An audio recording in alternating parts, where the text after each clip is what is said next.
পরিবারের পছন্দ করা সরকারি চাকরি করা একটা ছেলেকে বিয়ে করি। নিজের পছন্দের মানুষকে ভুলে বিয়ের ৮ মাস পর প্রেগনেন্ট হই। শুরু হয় শ্বশুর শাশুড়ি ননদের ঝামেলা।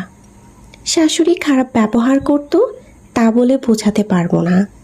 আর ওই টাইমে বেশিরভাগ সময়ই আমি অসুস্থ থাকতাম, যে কারণে কাজ করতে পারতাম না। আর আমার স্বামী হলো মা ভক্ত, যার কারণে তার মা সত্যি মিথ্যা যা বলতো তাই বিশ্বাস করত। একদিন ঝামেলা হলে আমার বাবার বাড়ি যাইতে গেছি, তারা বাধা দেয়। পরে আমাকে টানতে টানতে ঘরে আনে। তারপর ছেলেসহ গ্রামের সবার কাছে বলে আমার শাশুড়িকে নাকি আমি মারছি। যত বড় খারাপ লোকই হোক, শাশুড়ি তো মা, তার গায়ে কি হাত তোলা যায়? আমার জামাইও আমাকে এই জন্য মারতে গেছে, আমার মাকেও আমার জামাই মারতে গেছে, সব সময় মারতে গেছে, খারাপ ব্যবহার করছে। পরে আমার আব্বু আমাকে বাবার বাড়ি নিয়ে আসছে। পুরো প্রেগনেন্ট সময়টা বাবার বাড়িতেই থাকি। জামাইকে কতবার বাড়ি আসতে বলছি, সে আসে নাই। স্বামী তার মা বোনের কথা শোনে, ভালোবাসা ভালো, কিন্তু ফ্যামিলির প্রতি অতিরিক্ত ভক্তি আর আমার সাথে করায় অশান্তি, খুব খারাপ ব্যবহার করে। প্রেগনেন্ট অবস্থায়ও গায়ে হাত তুলেছে। একটা মেয়ে ডেলিভারির সময় সব থেকে কাছে থাকার কথা তার স্বামীর, কিন্তু সে তো আমার ডেলিভারির সময় আসেই নাই। আমাকে ওটিতে নেওয়ার 10 মিনিট আগে ফোন দিয়ে সব কিছু জানায়, তারপরও সে আসেনি।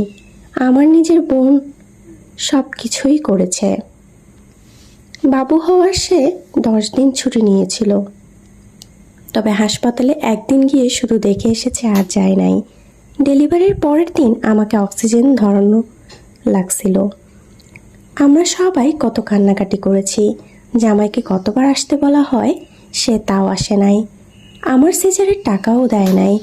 আমার বাবা দাঁড় করে টাকা এনে আমার গয়না বন্ধক রেখে 40,000 টাকা দিয়ে আমার সিজার করানো হয়। সে 1 টাকাও দেয় নাই।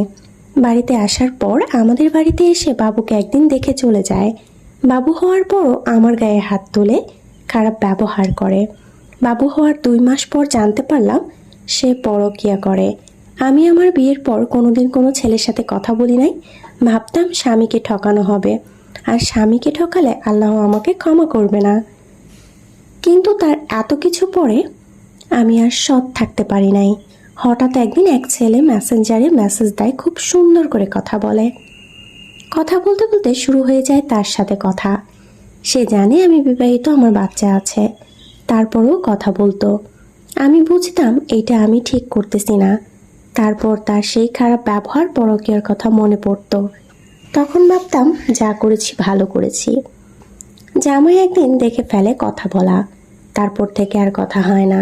কিন্তু আমি বলতে চাই নাই, পরিস্থিতি বাধ্য করেছিল আমাকে।